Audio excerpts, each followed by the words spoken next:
Un jour, j'ai reçu un coup de téléphone de notre docteur de famille qui m'a demandé si j'étais seul. J'ai dit oui, je suis seul. Oui. Bon, il faut que je vous voie absolument. Diable, qu'est-ce qui se passe? C'est grave. Venez me voir. Alors nous sommes rendus chez notre docteur, qui est notre docteur de famille depuis des années et des années, avec ma femme. Il était sombre et il nous dit: mes chers enfants, votre maman est condamnée. Elle a un cancer très grave qui s'appelle un ostéosarcome. C'est la plus belle saloperie qui puisse exister. Il est resté caché pendant très longtemps. Il vient de se faire jour et ça va être extrêmement rapide. Aïe, aïe, aïe. Combien de temps, docteur? Oh, dans le meilleur des cas, 3 mois. Mais attendez-vous à peut-être quelque chose de beaucoup plus rapide que ça. Alors nous sommes rentrés à la maison et nous avons commencé à jouer cette comédie que l'on joue devant les gens condamnés, de la bonne humeur, du sans souci. J'ai su plus tard que ma mère avait dit à une de ses amies, nous étions partis nous promener dans les bois, et elle nous voyait tous les trois, mon père, ma femme et moi, et elle a dit à cette amie: je me demande qu'est-ce qu'ils vont devenir ces trois-là quand je n'y serai plus. L'amie lui a dit: mais qu'est-ce que tu racontes?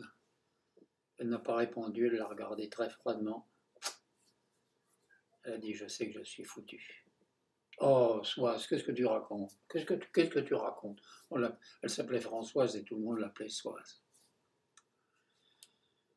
Effectivement, ça a été très vite.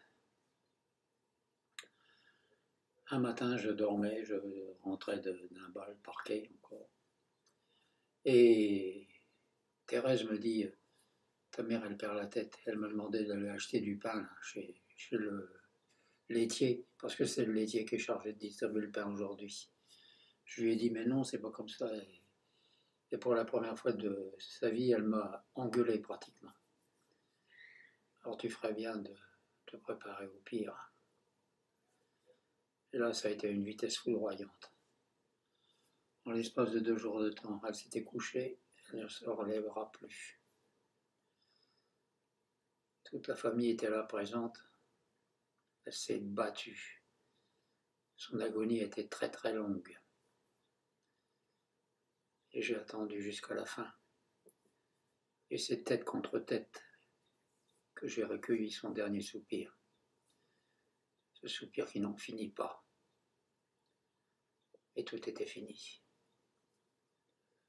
Alors je suis resté là, prostré, totalement malade de douleur.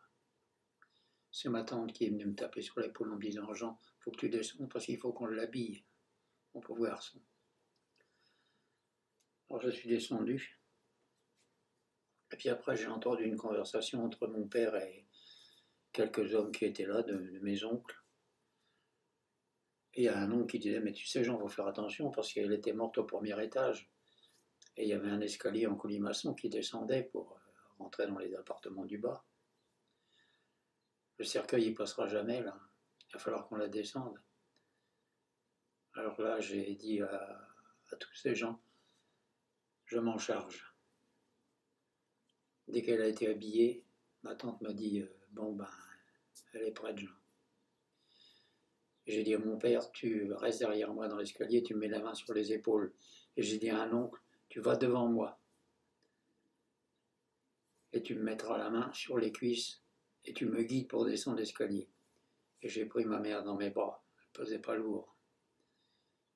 Et je suis descendu cet escalier, accompagné de mes deux assistants. Et ceux dans la famille tétanisés, que j'ai traversé tout l'appartement pour aller la porter sur son dernier lit de repos.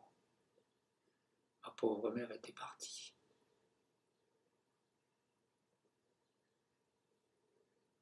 C'était trop injuste. Elle avait 52 ans.